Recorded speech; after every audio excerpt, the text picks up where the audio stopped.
नमस्कार, बहुत स्वागत है आपका। आप देख रहे हैं जी बिजनेस में हूं नीता। हमारी खास पेशकश सपनों की उड़ान आप देख रहे हैं। आज 8 मार्च है, यानी अंतर्राष्ट्रीय महिला दिवस।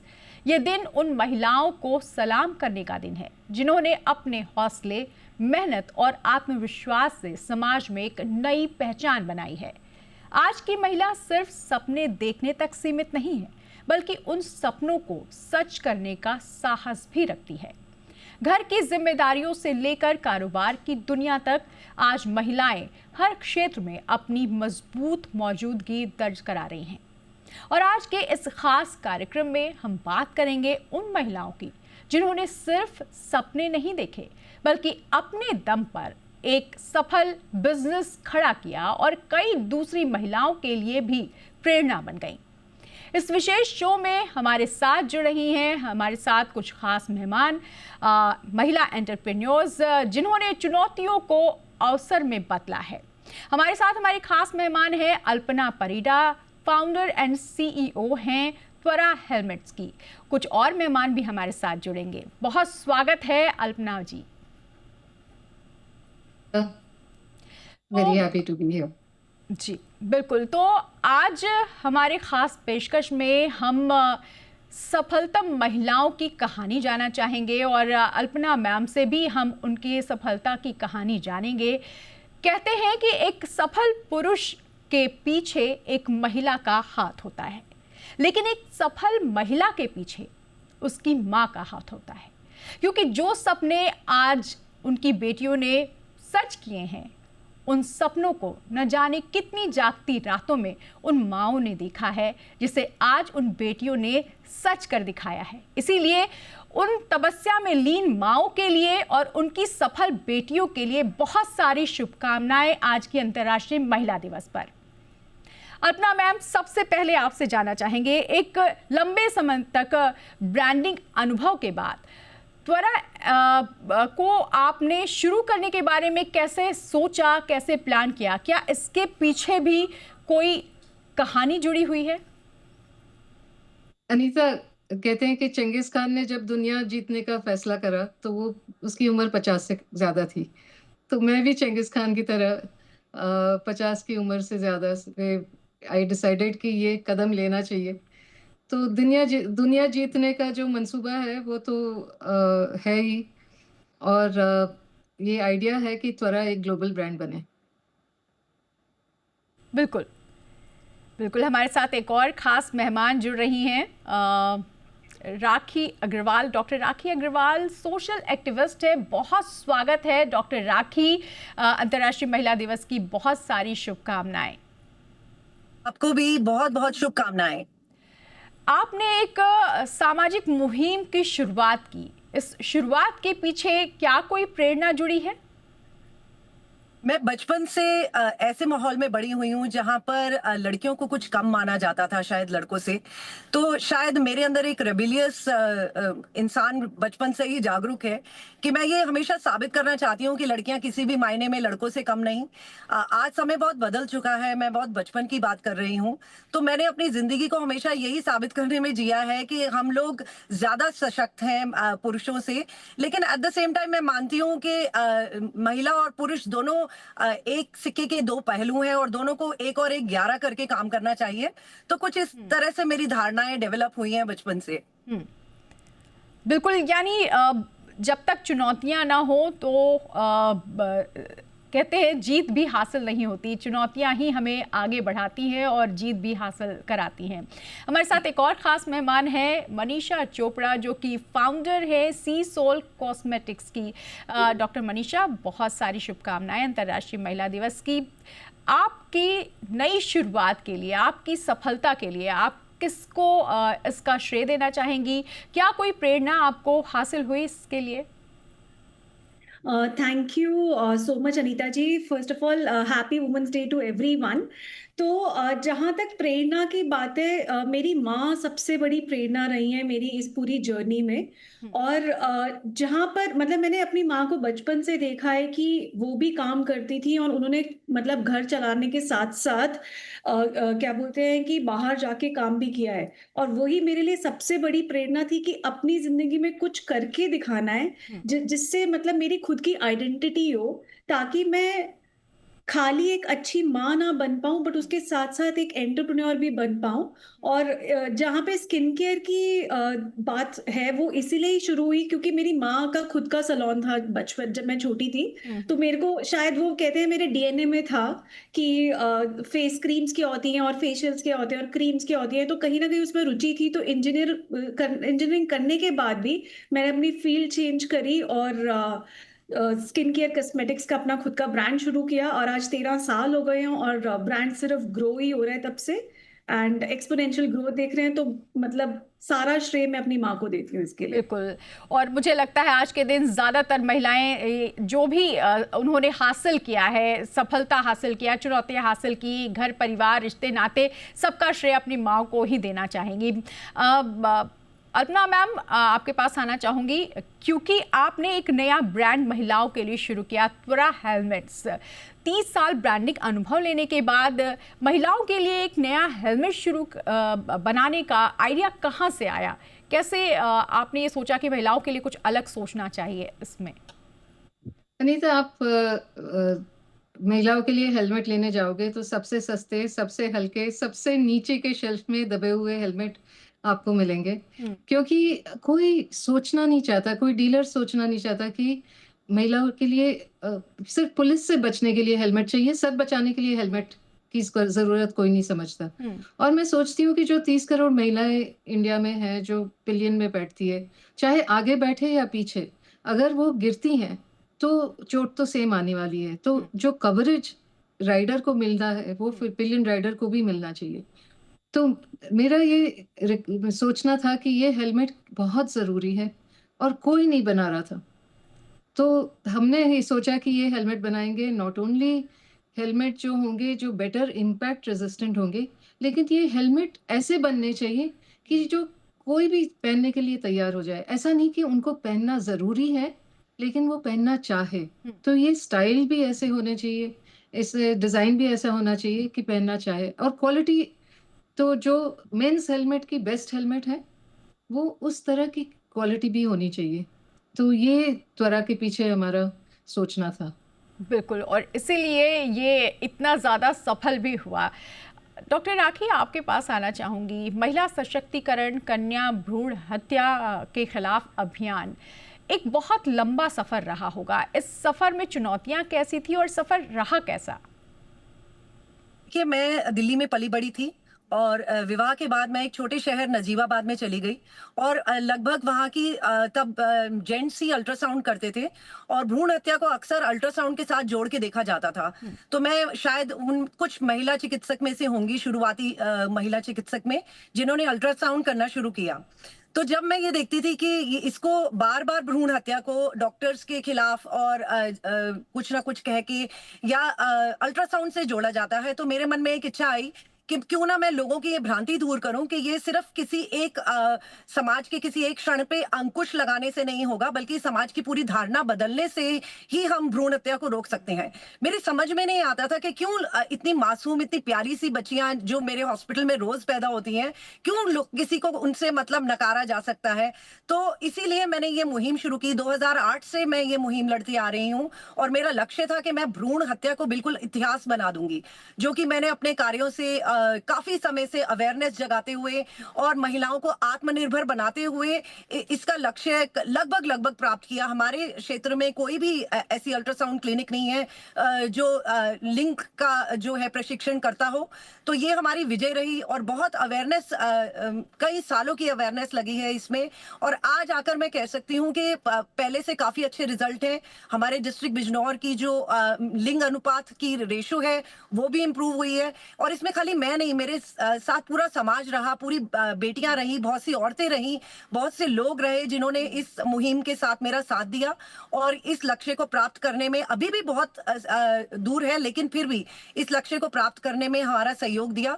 तो मेरी समझ से अगर आप अच्छे और सच्चे मन से कोई भी चीज को अपने जीवन काल में करना चाहेंगे, और स्पेशली जब शक्ति रूपा एक नारी ठान लेती है कि मुझे ये चीज करनी है, तो उसका रिजल्ट तो अच्छा होना ही है। बिल्कुल सही कहा आपने। अगर एक नारी ठान लेती है तो उसका लक्ष्य भी सही ही होता है और सफलता अवश्य मिलती है, क्योंकि कहते हैं कि एक घर में अगर एक महिला शिक्षित है तो पूरा घर शिक्षित होगा। उसी तरह एक समाज में अगर एक महिला सशक्तिकरण की ओर आगे बढ़ती है तो पूरा समाज ही मजबूत होता है, सशक्तिकरण की ओर आगे बढ़ता है।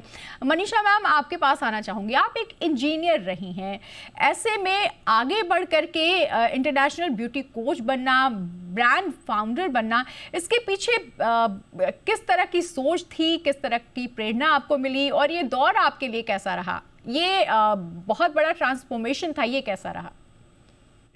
मैंने जैसे बोला कि मेरी प्रेरणा इसमें मेरी माँ थी, बट जब मैं माँ बनी तो उस टाइम पे बहुत कुछ चेंज हुआ। 17 साल पहले मेरा जब बेटा पैदा हुआ तो उसको एक्जिमा था। वो ऑस्ट्रेलिया में पैदा हुआ, लेकिन उस टाइम पे भी डॉक्टर्स उसे सिर्फ और सिर्फ स्टीरॉयड बेस्ड क्रीम्स लगाने को कहते थे, और स्टीरॉयड बेस्ड जो भी कभी क्रीम्स लगाते तो उससे आपकी स्किन का जो टेक्सचर होता है ना, वो पतला हो जाता है। तो इसकी वजह से मैं इसके बिल्कुल सख्त खिलाफ थी कि मैं अपने बच्चे की स्किन पे स्टीरॉयड्स नहीं लगाना चाहती।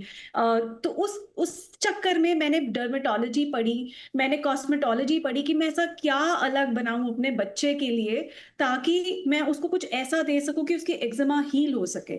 सिर्फ इस चक्कर में मैंने ऐसा प्रोडक्ट बनाया। हमारा एक प्रोडक्ट है मसाज कैंडल। तो वो कैंडल को आप जलाते हैं और उसका जो क्या बोलते हैं, मोम, पिघलता हुआ मोम जब आप स्किन पे लगाते हैं तो आपका मॉइस्चर कंट्रोल कर लेता है, और उसकी वजह से आपका एक्जिमा बेसिकली ड्राई स्किन का कंडीशन होता है, तो ड्राई स्किन नहीं रहती है।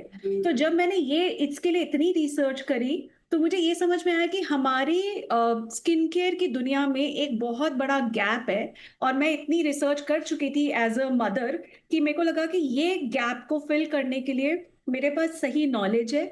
और इंजीनियर थी इसलिए केमिस्ट्री बहुत अच्छी थी, तो एज अ केमिस्ट वो नॉलेज थी। बिजनेस बैकग्राउंड इसलिए बिकॉज मेरे पेरेंट्स बिजनेस में थे।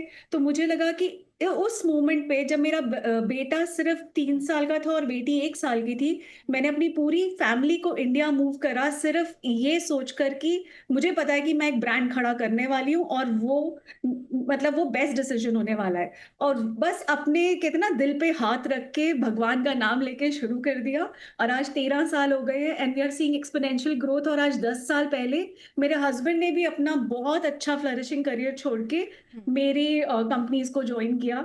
तो मुझे ये बोलते हुए बहुत खुशी होती है कि जब आप कुछ ठान लेते हो ना तो भगवान अपने आप आपको रास्ता दिखाता है हर चीज का। बिल्कुल बिल्कुल सही कहा आपने। लेकिन ये बहुत बड़ी बात है कि आपकी फैमिली ने, खासकर आपके हस्बैंड ने आपका साथ दिया, क्योंकि यहाँ पे भी कई चुनौतियों का सामना महिलाओं को करना पड़ता है। और जैसा कि आपने बताया कि आपकी माँ आपकी प्रेरणा रही हैं, लेकिन आपने जो भी नई शुरुआत की वो अपने बच्चे के बारे में सोच के की। और कहते भी हैं कि कोई भी माँ सबसे बड़ी चुनौती अपने बच्चे के सामने आने वाली हर परेशानी के लिए बन जाती है। अगर अपने बच्चे को कोई परेशानी है तो उसे दूर करने के लिए वो कहीं तक भी जा सकती है, और मनीषा जी जहां तक गई वहां उन्हें सफलता मिली। अपना मैम, आप तक एक बहुत बड़ी सीख आपसे मिलती है, क्योंकि आप कॉर्पोरेट जगत में रही हैं, कॉर्पोरेट में आपने काम किया, लंबा अनुभव लिया, उसके बाद आप स्टार्टअप की ओर आगे बढ़ गई। ये कितना चुनौतीपूर्ण रहा, और इसमें आपने दोनों ही अलग अलग क्षेत्रों में आपके लिए कैसा अनुभव रहा? जो है वो लेवल प्लेइंग फील्ड होता है, चाहे जो भी शुरू करे उसमें कोई आपको कोई स्टार्ट नहीं मिलता है। लेकिन ये मुश्किल रास्ता है, ये पहले शुरुआत से ही आपको समझना चाहिए।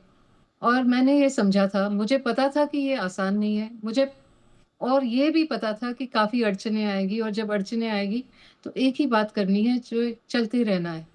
और मैं मानती हूँ Manisha, you will also agree कि स्टार्टअप जर्नी में काफ़ी सारे मुकाम आते हैं जो बहुत मुश्किल होते हैं और बस चलते जाना है। सिर्फ़ ये ही हौसला अंदर से, बहुत अंदर से इसका मोटिवेशन होना चाहिए कि चाहे कुछ भी हो जाए, आप बंद नहीं करोगे।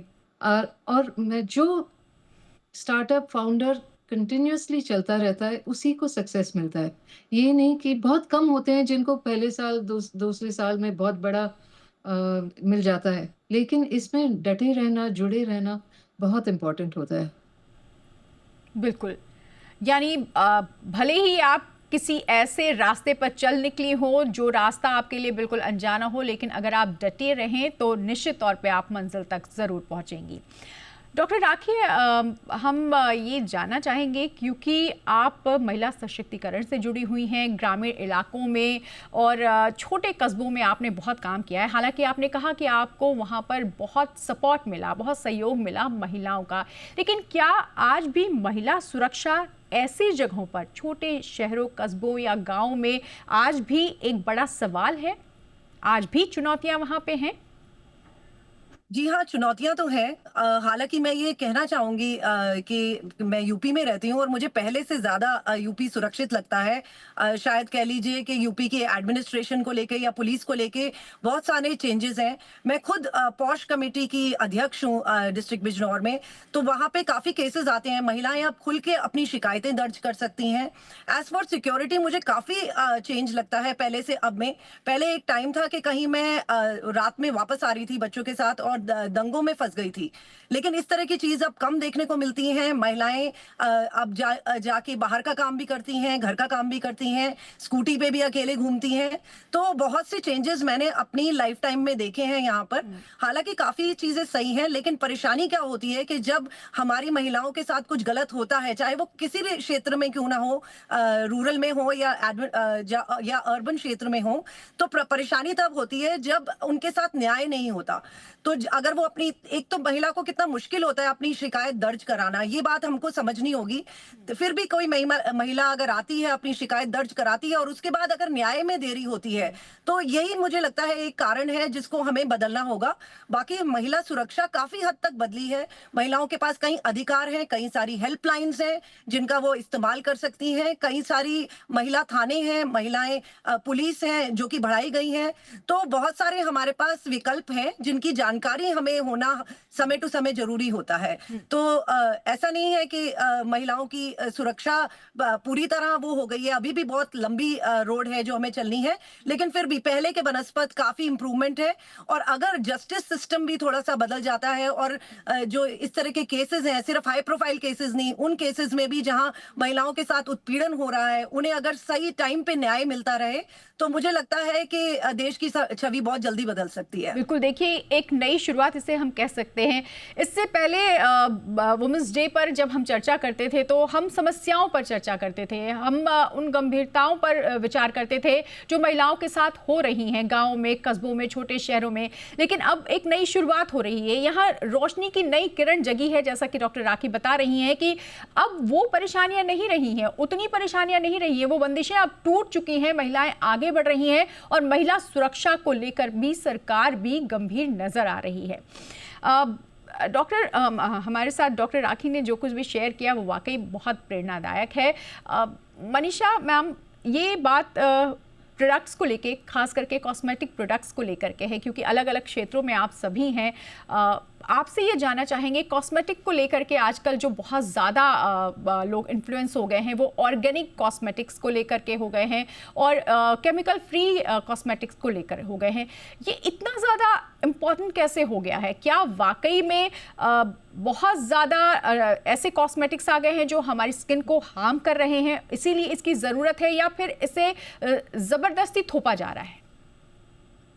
अनीता जी, तो इसमें बेसिकली क्या है कि ऑर्गेनिक और जहां पर भी हम केमिकल फ्री प्रोडक्ट्स की बात करते हैं, केमिकल तो मेरा ये ग्लास का पानी भी है बेसिकली। इसमें जो पानी के ग्लास में, ठीक है, आप H2O हम इसको बोलते हैं, जो कि केमिकल है। तो केमिकल तो सब कुछ है, लेकिन जहां पे हम ऑर्गेनिक की बात करते हैं, ऑर्गेनिक एक नया वर्ड बन गया है ठीक है, ऑर्गेनिक वो था जो सब्जियां हमारे दादा दादी लोग उगा के खाते थे, उसके बाद पेस्टिसाइड्स आ गए, बहुत कुछ आ गया।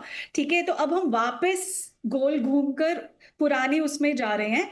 बट ये जरूरी नहीं है कि आप ऑर्गेनिक देखें या केमिकल फ्री देखें, नेचुरल हर्बल आयुर्वेदिक देखें। इम्पोर्टेंट ये है कि उसी प्रोडक्ट का जो लेबल होता है, आपका जो भी प्रोडक्ट है, एक इसमें आगे लिखा होता है कि आपका प्रोडक्ट का नाम क्या है। हम लोग सिर्फ ये पढ़ते हैं कि अच्छा इसमें ऑर्गेनिक लिखा है, ये प्रोडक्ट का नाम है, इसमें ये इंग्रेडिएंट्स हैं, लेकिन इसका जो सच है वो उसी लेबल के बैक साइड पे लिखा होता है, जहां पे डिटेल सारे इंग्रेडिएंट्स की लिस्ट दी गई होती है।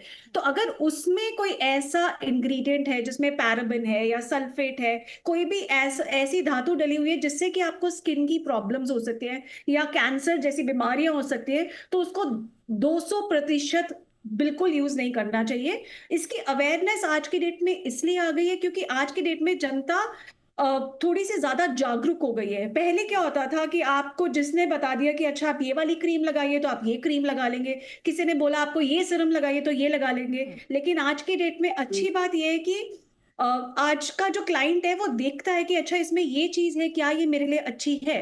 बट प्रॉब्लम वहीं पे जाके आती है कि वो इंफॉर्मेशन सिर्फ आधी अधूरी देखते हैं। वो देख रहे हैं अच्छा ऑर्गेनिक होना चाहिए, बट अगर आपने एक ऑर्गेनिक क्या बोलते हैं इंग्रेडिएंट उसमें डाला, लेकिन उसके साथ अगर आपने उसमें पैराबेन डाल दिया तो ऑर्गेनिक तो खत्म हो गया। तो ये चीज बहुत जरूरी है कि थोड़ी सी अपनी अकल लगाएं, दिखावे पे मत जाएं। बिल्कुल दिखावट पे मत जाएं, थोड़ी सी अपनी अकल लगाएं। ये बहुत सही बात कही ये मनीषा मैम ने।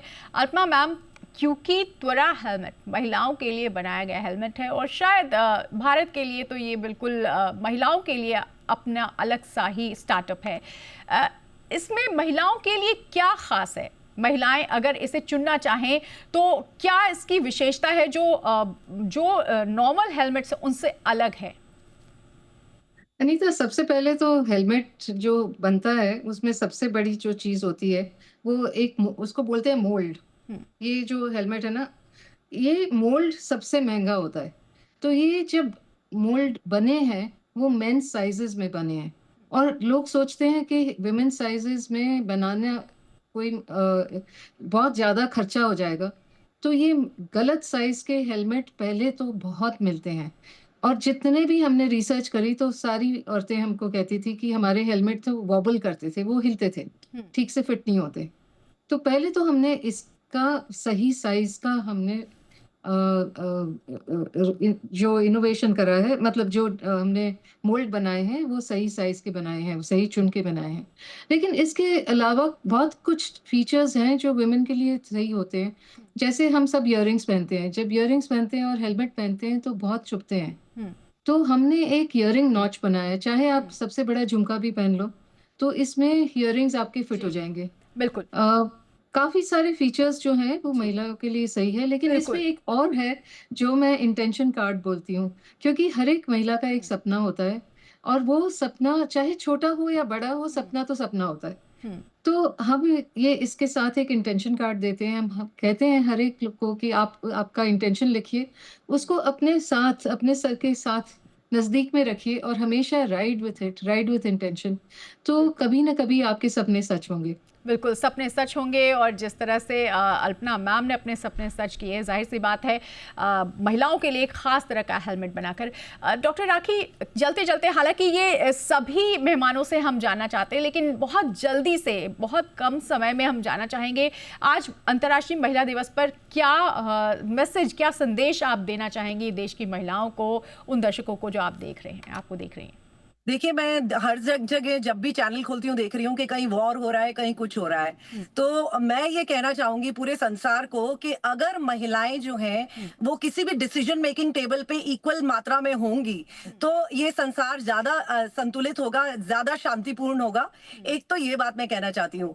और जैसे मैंने पहले भी कहा था कि महिलाएं और पुरुष मिलकर यिन एंड यांग एनर्जी को जो है बैलेंस करते हुए अगर हमारे समाज को चलाएं या हमारे देश को चलाएं तो उस देश को समृद्ध होने से कोई नहीं रोक सकता। और जाते जाते मैं आखिर में ये 4 लाइनें कहना चाहूंगी कि नारी नहीं हूं, सारा जहान हूं मैं। नारी नहीं हूं, सारा जहान हूं मैं। कण कण में विराजमान हूं मैं लक्ष्मी भी हूं, शक्ति भी हूं, शिवा का गुमान हूं मैं। और जरा गौर से देख, कण कण में विराजमान हूं मैं। बिल्कुल, ज़रा गौर से देख, कड़कड़ में विराजमान हूँ मैं, और नारी ही शक्ति है और शक्ति ही हमारे देश की प्रेरणा है।